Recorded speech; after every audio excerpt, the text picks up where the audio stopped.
자, 우리 교재 363쪽, 363쪽 유형, 무형, 기타 비유동자산 문제 한번 풀면서 정리하도록 하겠습니다. 1번 유형자산에 대한 설명으로 옳은 것은 이랬어요.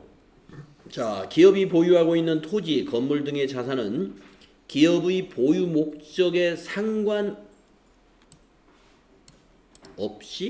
상관이 있죠. 상관없이가 아니라 기업의 보유 목적이 이 영업에 사용할 목적이어야 유형자산으로 분류하는 것이죠. 영업에 사용할 목적이 아닌 것은 토지 건물은 투자자산으로 분류해야 되죠. 그래서 보유 목적과 상관이 있습니다.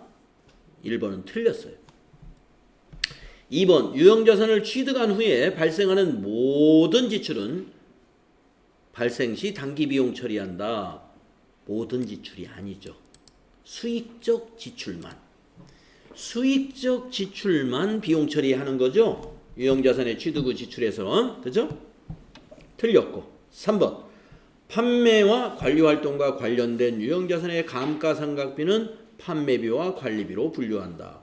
오케이. 감가상각비 제가 아까 판매비와 관리비입니다. 무형자산 상각비도 판매비와 관리비입니다. 그랬죠? 네. 우리가 판매비와 관리비로 가야 되는 개정 과목들 자산하면서 지금 여러 개 배웁니다. 대손상각비도 배웠죠. 감가상각비도 배웠죠. 기타의 무형자산 상각비. 네. 이거 다 판매비와 관리비예요. 답은 3번. 다음에 2번 문제. 다음의 분계가 일어날 수 있는 사건으로 옳은 것은 어떤 사건이 일어났나요? 차변의 기계장치, 자산 증가, 대변의 현금, 자산 감소. 너무 쉽죠? 네. 현금으로 기계를 산 거예요. 그쵸? 그러면 답이 어디 있습니까? 2번이 답이네요. 그쵸? 기계를 10,000원에 구입하고 대금은 현금으로 지급하였다. 네. 다음 3번. 다음 설명에 가나의 내용으로 옳은 것은 이랬습니다. 건물을 정상적인 영업 과정에서 판매할 목적으로 취득했다. 자, 건물을 판매할 목적으로 취득했으면 뭘로 분류해야 돼요?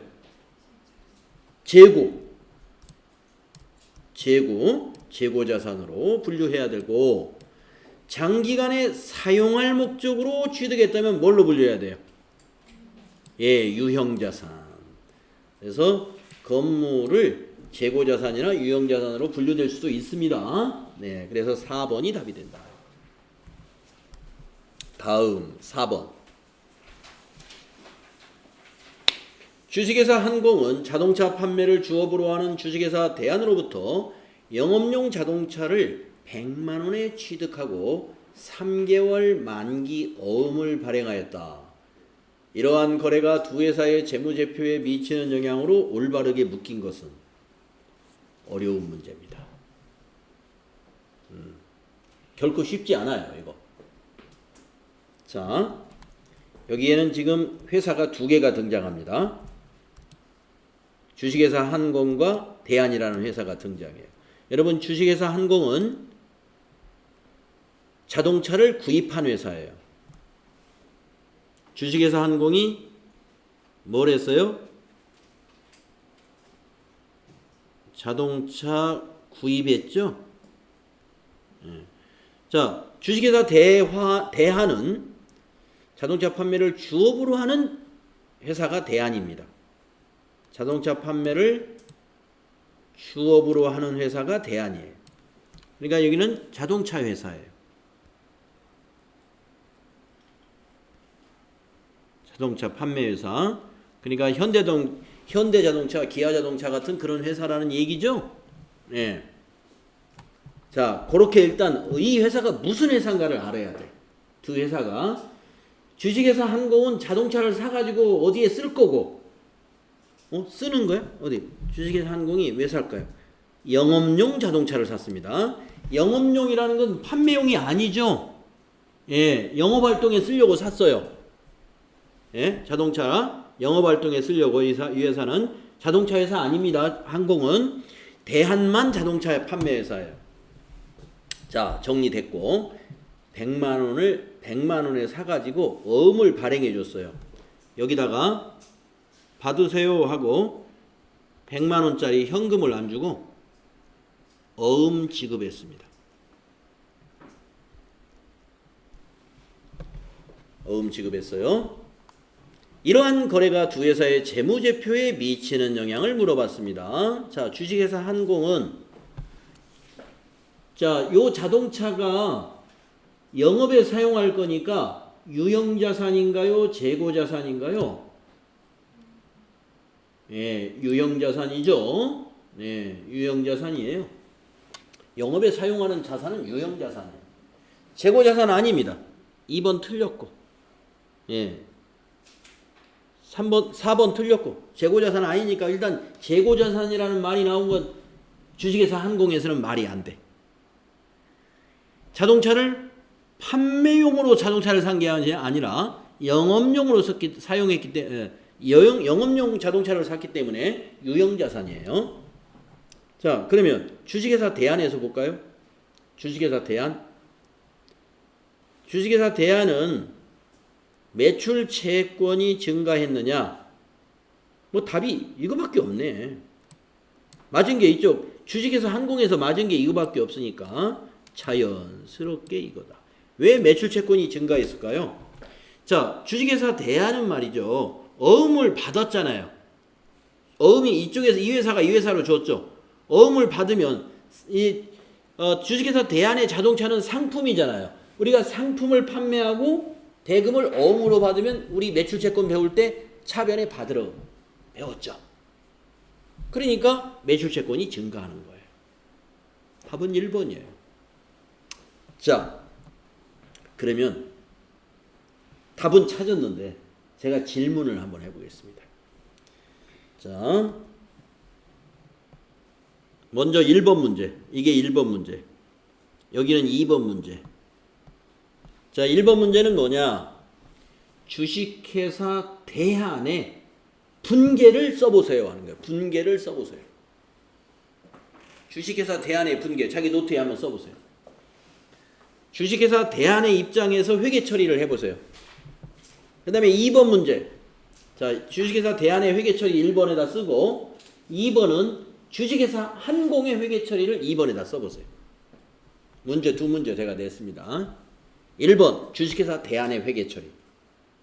2번 주식회사 한공의 회계 처리. 절반은 알아켜 준 거야. 자, 주식회사 대안은 매출 채권이 증가했어. 그 다음에 주식회사 한공은 유형자산이 증가합니다. 유형자산이. 그러니까 한쪽은 적어도 알았죠? 한쪽씩은. 그러니까 회계를, 분계를 써보세요. 자기가 쓴 게 맞는지.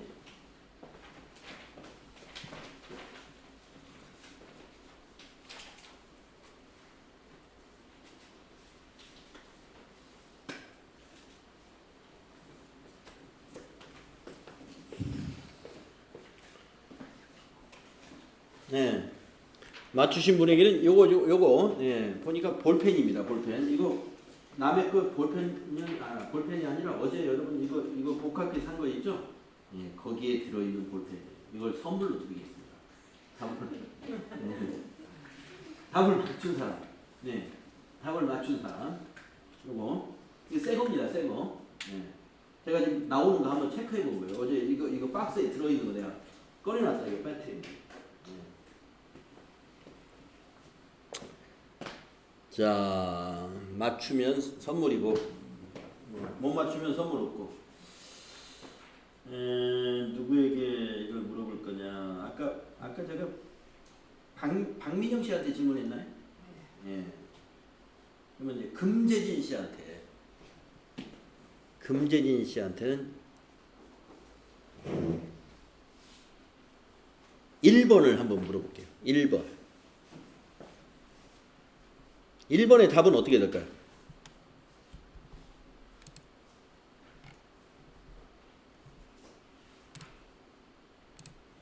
분계. 주식회사 대한의 회계 처리 어떻게 해야 될까요? 응? 노트에 안 썼어요? 쓰고 있었어요? 헷갈려요? 차변에 뭐 대변에 뭐 헷갈려요? 이게 대안 주식회사 대안은 어떻게 회계 처리해야 돼? 응? 우리가 상품을 이게 대안은 주식회사 대안은 뭘 팔았어요? 자동차가 뭐예요? 상품이잖아요. 네.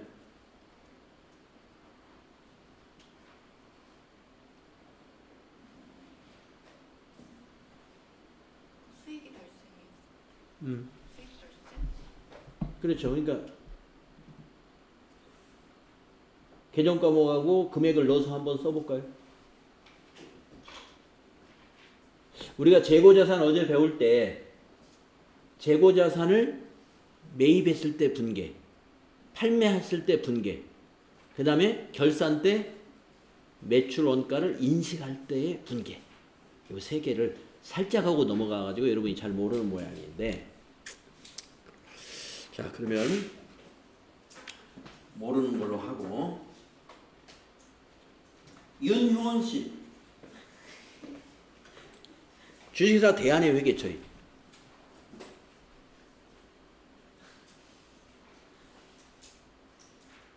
안 돼요?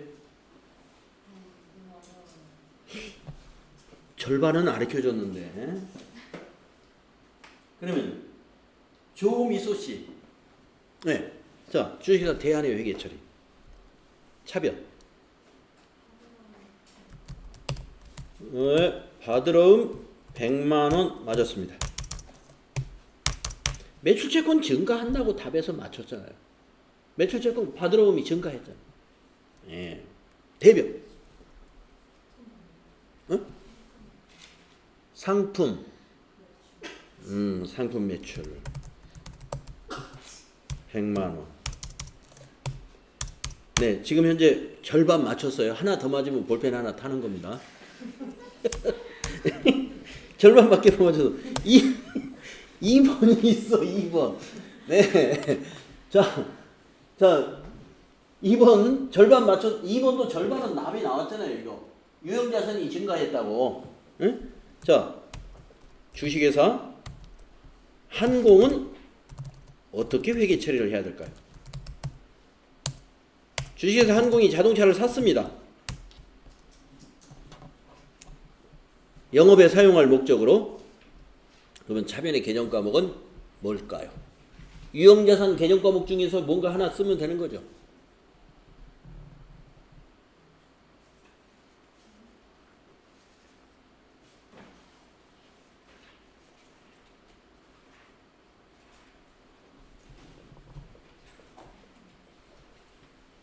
응?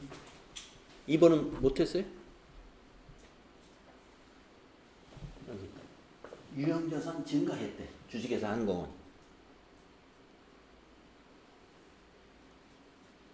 개정 과목이 우리 아까 유형자산 개정 과목들 토지, 건물, 구축물, 기계장치, 차량 운반구, 비품, 건설 중인 자산 이 7가지 기억나죠? 응? 답을 맞춰볼 거야 한번? 절반을 저기가 맞춰놔서 지금. 조미소 씨, 자 요거, 자 차변이 뭘까요?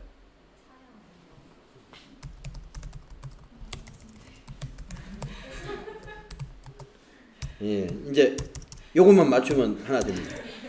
하나만 맞. 이게 뭘까요? 대변.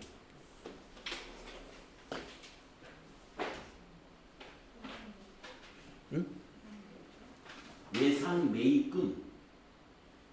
아니.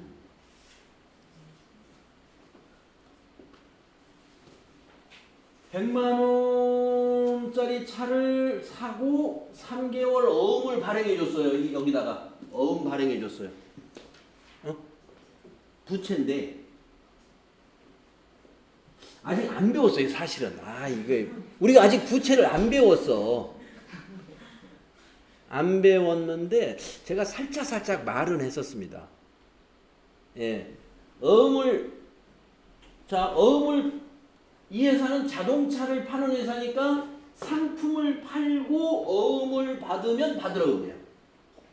근데 이 회사는 판매용 자동차를 사는 게 아니라 업무용 자동차, 영업용 자동차를 사고 어음을 발행해 줬어요.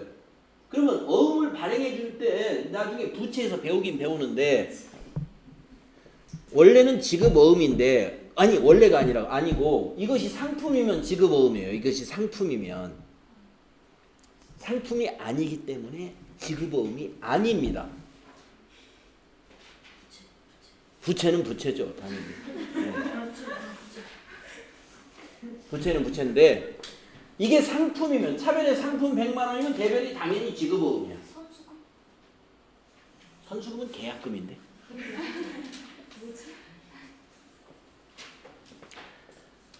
얘 볼펜을 못 주겠네. 다음 시간에 줘야 되겠네. 다음 시간에.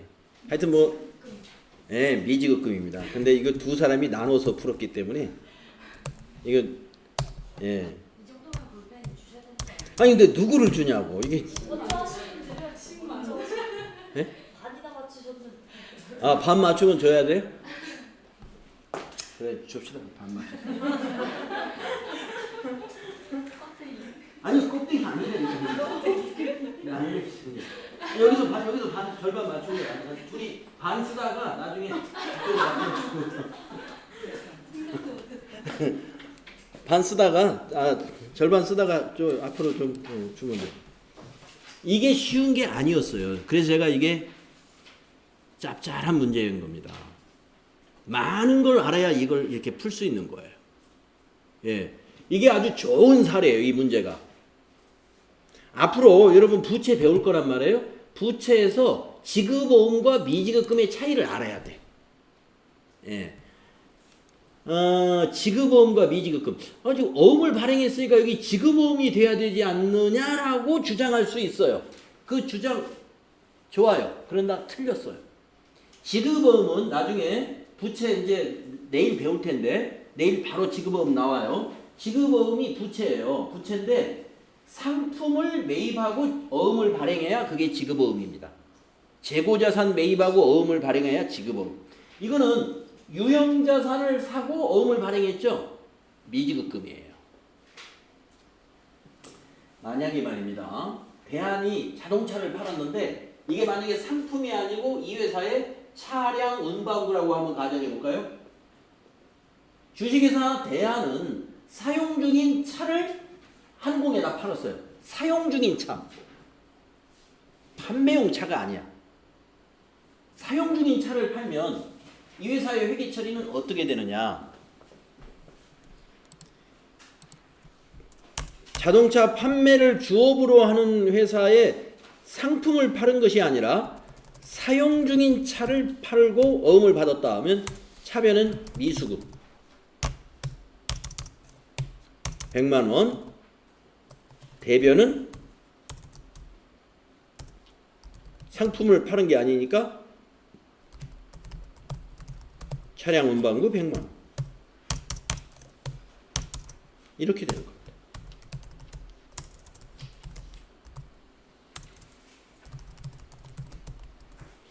사용 중인 차량은 유형자산이고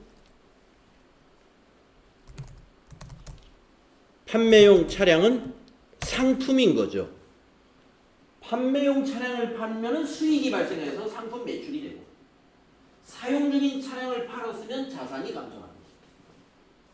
자산을 감소시킵니다. 그러면서 미수금이라는 우리 미수금 배웠죠? 당좌자산에서 뭔가를 팔고 외상으로 하면 미수금이에요. 선생님 어음 받았잖아요. 어음이 3개월짜리잖아요. 외상 준 거예요. 그거 외상으로 산 거나 마찬가지예요. 어음이 3개월짜리니까. 네, 그래서 사실은 이 문제에서는요. 뭐 이 경우가 아니래도 이거는 모른다 하더라도 요 두 개만 정확히 딱 이 분계를 맞출 수 있다 그러면 여러분의 지금 회계 실력이 상당한 실력이에요. 예, 상당한 실력. 근데 이걸 알아야 됩니다. 앞으로. 예, 절반은 맞출 수 있어야 돼. 뭐 위에 거 이거. 주식회사 대안의 회계 처리는 딱 할 수 있어야 돼요. 우리 이건 배웠으니까. 이거 배웠거든요. 상품을 판매하면 대변의 상품 매출. 현금으로 받았으면 차변이 현금. 어음을 받았으면 받으럼. 이거 우리가 매출 채권에서 배웠단 말이죠. 예, 이건 할 줄 알아야 돼요. 여기서는 차량 운반금은 맞춰야 돼. 영업용 차를 샀으니까 차변의 차량 운반금 유형자산이에요. 이건 맞춰야 돼. 대변에서 헷갈리는 건 내가 이해를 합니다. 이 대변 맞춘 사람은 예습을 많이 한 사람이에요. 예. 미지급금 이걸 맞췄다. 어떻게 맞췄어요 아까? 아 뒤로 봤어요? 네, 아무튼 뒤로 보고라도 보고도 이거 못 맞춥니다. 보고도 이거 뭘 찍어야지 이거? 예. 미지급금을 분체해서 찾을 수 있는 거. 예. 그래서 찾을 수 있는 것도 그건 예. 실력인 거예요. 자, 여러분 이거 좋은 문제입니다. 그래서 이게 자, 요 두 가지 이게 분계를 거기 책에 써놓고 요걸 이해하려고 노력을 할 필요가 있다 하는 거 강조해 드립니다. 그래서 이제 공부를 할 때 그렇게 더 깊이 알려면은 분계까지 써서 우리가 분석을 해봐야 되고 그냥 단순히 답을 찾을 때는 너무 그렇게 깊게 분석하려고 하지 마세요. 예, 그냥 이 문제를 잘 이해하면 돼. 자, 주식회사 한공이 자동차 판매를 주업으로 하는 대안으로부터 영업용 자동차를 100만 원에 샀다 이랬단 말이에요. 그러면 주식회사 한공에서 영업용 자동차 샀다는 뜻이잖아요. 그러면 주식회사 한공은 영업용 자동차를 우리가 영업에 사용하는 유형의 자산이 뭐예요? 유형 자산이잖아요. 그게 바로 유형 자산의 증가란 말이죠. 이거 찾아놓으면 자연스럽게 답이 1번이 되는 거예요. 주식회사 한공 것만 딱 찾으면 답은 그냥 1번 하고 다음 문제로 넘어가면 됩니다. 예, 시험 볼 때는. 예. 다음에 5번. 자, 다음 중 유형 자산에 대한 설명으로 옳지 않은 것은 자, 1번. 유형자산의 취득원가는 자산의 구입가격뿐만 아니라 부대비용 포함해야 된다. 예, 취득원가에는 부대비용 다 포함해야 되죠. 유형자산. 맞았고. 유형자산의 취득 후 생산능력 증대를 위한 지출은 기간비용으로 처리한다. 옳지 않습니다. 옳지 않은 거 찾으라 그랬죠? 2번 옳지 않죠. 2번. 생산 능력을 증대시키는 데 지출했다면은 그것은 자본적 지출이에요. 자본적 지출은 자산 처리하는 거죠. 자본적 지출은 자산 처리하라고 했죠. 아까 여러분 유형자산 취득 그 지출에 대해서 자본적 지출과 수익적 지출로 구분해서 회계 처리해야 된다 그랬죠. 자본적 지출은 뭐였습니까? 생산 능력의 증대, 원가 절감 이런 것들이에요.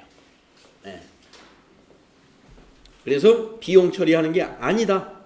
자산 처리한다. 그래서 2번이 답입니다. 옳지 않은 건 2번. 다음 6번. 주식회사 한공은 공장에 사용할 기계장치를 50만 원에 구입하면서 매입 운송비 3만 원 더해야 되고 사용 전에 검사하고 설치하는데 2만 5천 원 더해야 되고 지출하였다. 기계장치 취득원가는 얼마요? 다 더하면 됩니다. 그렇죠? 예. 그래서 55만 5천 원이죠. 다 더하면 4번이 답이다. 다음 7번. 유형자산 취득 후의 지출은 자본적 지출과 수익적 지출로 구분할 수 있다. 수익적 지출을 자본적 지출로 잘못 처리한 경우 재무제표에 미치는 영향, 이런 문제 나오면 조금 신경을 좀 써야 된다. 자, 수익적 지출을 자본적 지출로 잘못했대요. 자, 그러면 여러분이 뭘 정리해야 돼? 수익적 지출이 비용인데 비용을 자본적 지출, 자산으로 처리했다는 이 말이에요. 자, 그러면 1번부터 봅니다. 미치는 영향, 맞는 걸 찾는 거예요. 이익이 과속, 작아졌다. 비용을 자산 처리했으면 비용이 줄었잖아요. 비용 처리를 안 했으니까 이익이 커져야죠. 비용 처리 안 했는데. 과소가 아니라 과대. 이건 틀렸고. 2번, 자본 과소. 이익이 과대해지면 자본도 같이 갑니다. 자본도 과대. 그래서 소자가 틀렸고. 3번, 부채. 이런 거래에서는 비용과 자산 간의 차이이기 때문에 부채하고는 전혀 상관이 없어요. 자산의 과대. 그렇지. 왜? 비용을 자산으로 잘못 처리했잖아요. 그 자산이 커질 수밖에. 당연한 얘기죠? 예. 그래서 맞는 것은 4번밖에 없다. 이렇게 맞추면 되겠습니다. 다음에 8번. 주식회사 한공은 공장 건물에 엘리베이터를 새롭게 설치했습니다. 3억 원을 들여서. 이 엘리베이터 설치로 근로 효율이 높아져 생산성이 증대되었다면 3억 원의 지출과 관련된 설명으로 옳은 것. 자본적 지출로 처리해야죠. 이런 것은. 자본적 지출. 자, 자본적 지출로 처리하여 공장 건물의 장부 금액에 포함시킨다. 그렇지. 옳은 것 1번. 아시겠죠? 1번입니다. 다음 넘어가서 9번. 주식회사 한공은 2019년 1월 1일 날 기계장치를 300만 원의 현금으로 구입했다. 자, 1월 1일 날입니다. 그리고 12월 31일 날 결산 시 정액법으로 경액법에 의한 감가상각비는 얼마요? 내용 연수는 5년, 잔존 가치는 50만 원이라고 했습니다. 결산은 1년에 한 번 한대요. 네, 그러면 우리가 정액법은 공식이 어떻게 됐습니까? 예. 정액법 공식은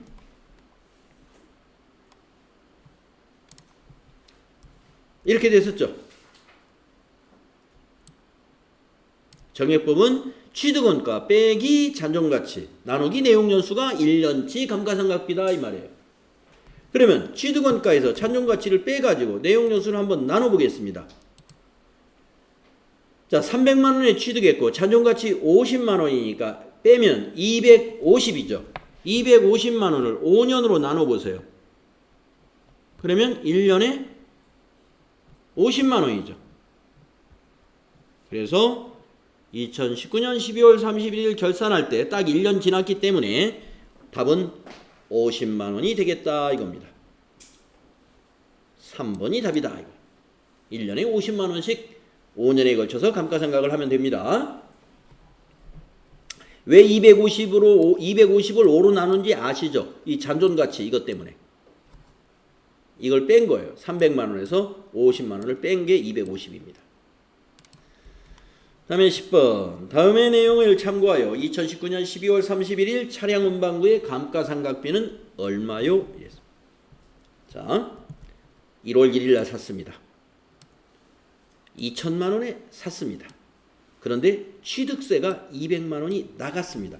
취득세는 취득 관련 비용이에요. 그래서 차량의 취득 금액은 2천만 원이 아니라 2,200이라고 장부에 적어야 됩니다. 감가상각 방법은 정액법이고 내용 연수가 5년이며 잔존가치는 제로 없대요. 그러면 2,200을 5로 나누면 되죠. 나누기 5. 이게 1년치 감가상각비입니다. 그러면 2019년 12월 31일이면 딱 1년 지난 거죠. 여기서부터 여기까지 기간이 1년이죠. 5로 나눠보세요. 예.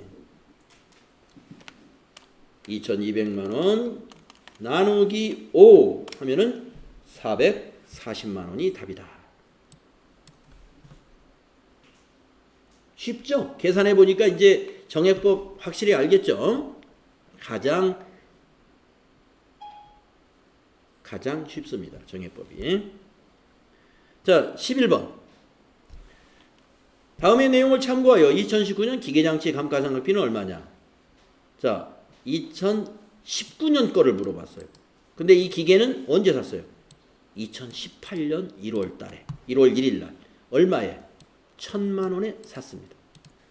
방법은 정률법이고 정률이 45%래요. 정률법은 내용 연수는 계산할 때 사용하지 않습니다. 자, 그러면 이 정률법이라는 것은 체감 잔액법이기 때문에 2018년도하고 2019년도가 달라요. 감가상각비가 달라. 그래서 아까처럼 정액법으로 계산하면 안 돼. 그러면 정률법은 계산을 여기다 한번 해보겠습니다.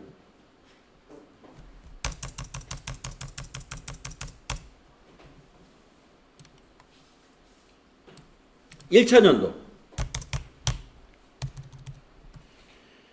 2018년도 감가상각비는 어떻게 계산을 해야 되느냐? 미상각 잔액이 얼마예요? 1,000만 원이죠. 곱하기 정률 얼마예요? 45%. 그러면 암산으로 이건 가능하시나요? 450만 원이 2018년도 감가상각비입니다. 그러면 2019년도가 문제는 2019년도를 물어봤죠. 네. 그러면 2019년도 2년차의 감가상각비는 공식이 어떻게 되느냐? 취득금액 1,000만 원에서 그동안 감가상각했던 감루를 빼줍니다. 450만 원을 빼준 것이 미상각 잔액이라는 거예요. 여기에다가 똑같은 정률 45%를 곱하기 하는 것입니다. 자, 1,000만 원에서 450을 빼면 550만 원이 미상각 잔액이죠. 곱하기 45% 계산기로 해보세요. 얼마 나옵니까?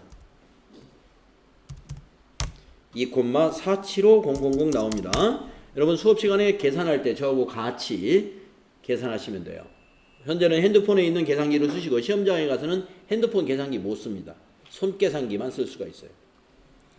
그래서 247만 5천 원 이것이 답이에요. 이게 2019년도의 감가상각비라는 것이죠. 이렇게 계산할 수 있어야 돼. 정률법 이해했죠? 2번에 답이 있습니다. 12번부터는요, 우리가 좀 시간이 됐기 때문에, 이게, 나머지 문제가 좀 꽤 많이 남아있네요. 그래서 이 다음 시간에, 여러분 12번 접어놨다가 다음 시간에 12번부터 풀도록 하겠습니다. 자, 수고했습니다. 네.